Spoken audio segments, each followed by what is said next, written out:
time to bring in our panel of political strategists, Grahame Morris and Bruce Hawker. Good afternoon to you both. Let's just pick up on the Federal Police lengthy explanation today about all their decisions, agonising decisions, Grahame, 10 years ago.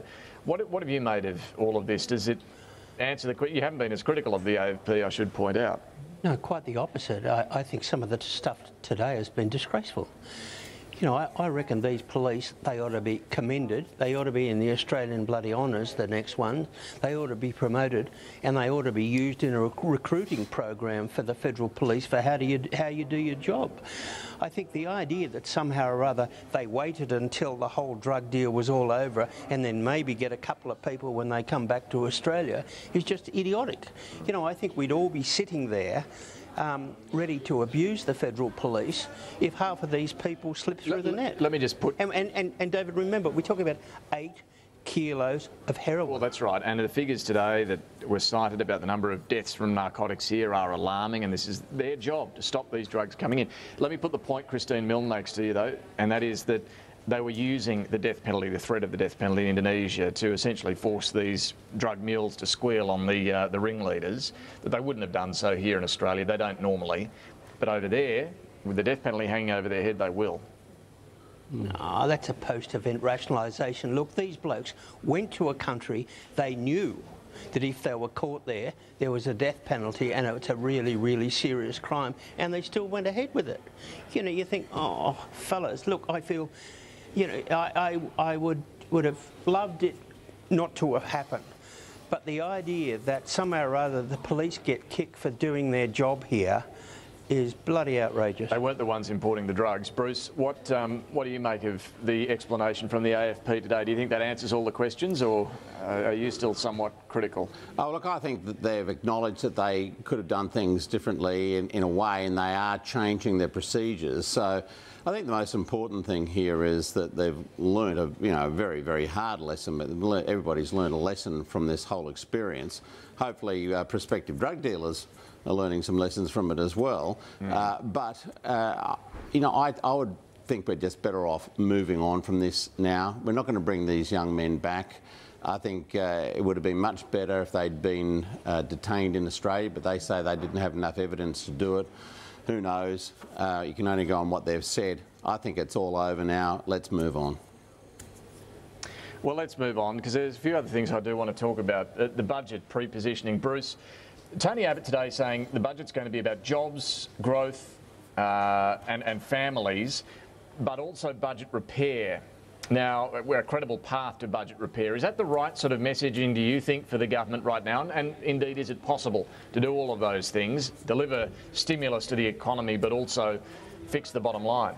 Well, I think you can do it if you're prepared to make some tough decisions about people who probably support you politically. And I'm thinking here about some of the changes that they could make to superannuation, for example, which Labor estimates would save $14 billion over a 10-year period just by adjusting the the amount of tax that people at the very top end pay on their superannuation. Currently, they basically pay nothing. And that's the problem. There are things they could do, and as Bill Shorten said today, you know, it's important that the budget be both fair and pretty sustainable, and that people who can shoulder some of the pressure and some of the weight do so. And if he can do that, then I think he can sort of do a family-friendly budget and show that he's prepared to spread the burden. Because last time around it was all about hitting those least able to pay in the community, and we know where that led them. And it's going to be a very different budget this time, Grahame. What do you think about that message? Is that clear enough from the Prime Minister about what's coming up? I think it is, but you know, you think if I were devising some sort of strategy for the government, you'd be saying, you just get a whiff of this at the moment, you'd be saying, let's build the foundations on families and small business. And it does seem as if that will sort of be the foundation of the story of this budget. And you know that further down the track, there's the Federation, there's tax, there's industrial relations, and there's some of those biggies to come that you would overlay on top of this. But I think there is a fair bit of repair to be done from the last budget. and a focus on families and small businesses, probably it. But the other side is too, and the government should never let the opposition get away with this, and that is a lot of the repair could have been done in the last budget, but the sort of Green and Labor senators up there were sort of cleaning out the sock drawer when brains were handed out. What do you think about the emerging narrative from the government that Labor's solutions are about higher taxes, whether it's superannuation or putting the GST on online goods, etc., whereas the government is more focused on spending cuts?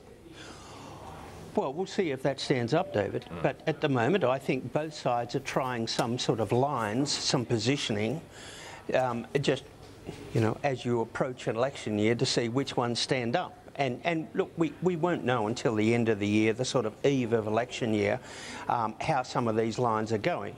But the budget is, of course, a big set-piece thing. But I think even this government has felt, oh, the last one was a bit awkward. Is the budget the only time to set a U-Butte framework for the future? And it seems to me that last time they got a bit burnt, and we might have a few staggered statements come out rather than rely on one big document. Now, there's a few real tests coming for Bill Shorten at the National Conference, Bruce, at the ALP National Conference in July. We've had the discussion in recent weeks about gay marriage, but another big one, I reckon, is going to be asylum seekers and the position Labor takes. We know they still support offshore processing, but they don't support turnbacks of votes. The government says this is crucial to the success they've had. I want to play a little bit of Bill Shorten today when he was talking about, well, how he approaches this whole issue. But I cannot also lie to myself, and I will not live in an intellectually dishonest world where I say that if we have policies which drag people here to hop on unsafe boats and drown at sea, well, I'm not going to be party to that either. Just as we saw at Lampedusa, where 700 refugees died by boat, I cannot turn my mind and ignore that truth too. Because how do I ask people to go and get people out of the sea? How do I ask people to fish people out of the sea and not be prepared to deal with the policy consequences of it? That answer mightn't satisfy you, but it makes me live a little better each day. He was being heckled there, we should point out, while delivering that speech by some socialists at the back of the crowd. They were complaining about Labor's support for offshore processing. Bruce, it did sound to me like someone there, Bill Shorten, who is very defensive about a tough line and maybe is willing to support turnbacks of votes as well. But that's going to be a tricky issue within the party. It was interesting. I was actually at that speech that he gave today, David, and I thought when he got fired up in response to those interjections from the trots, whoever they were there, that he was actually at his best. He really seemed feisty and argumentative. I'd like to see a bit more of that from him. And I think if he goes into the National Conference and has that argument, I think he'll be quite well received by the public, if not necessarily by all the delegates to the conference. Look, I think he's just got to say that this issue is gone now. It never helped Labor in any shape or form. It never helped people who were trying to get here by boat.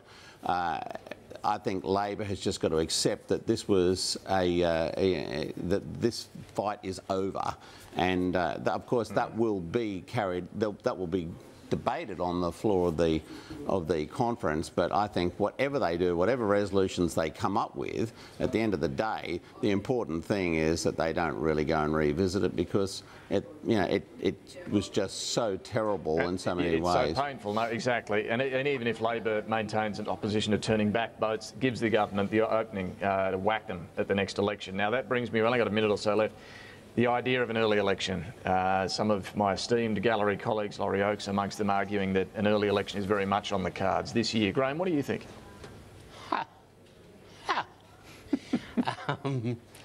Look, it's just not on. None of the campaign team would promote it. Nobody in the parliament with half a campaign brain would even suggest it. You know, the government has to get back to about 44–45% primary vote before it gets into a winning position. Now, what is the U-Butte thing?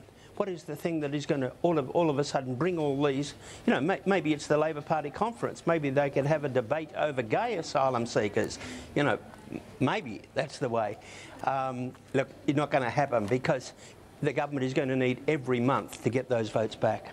All right, Bruce, what do you think? If you were on the other side of the fence advising the Prime Minister on this, what are the chances of an early election, do you think? I think they'd be pretty limited. I mean, I think if he felt that he was so threatened by Malcolm Turnbull, he might be prepared to try to, stake it all on an early election and take his own party by surprise. But I think that would be terribly dangerous and divisive. I mean, he's got a huge amount of repair work to do. I mean, right now, the ad that Labor could run would be, this is the fellow who said he wouldn't cut health, education and pensions before the election in 2013, went and did it. In the first budget, he had an opportunity to try to do it in, and now he's saying, trust me, I won't do it again. I think there's far too much damage that Labor could do to him in a very short period of time for them to risk that. And the other point, of course, is voters don't like going back to the polls so soon. They need a good reason.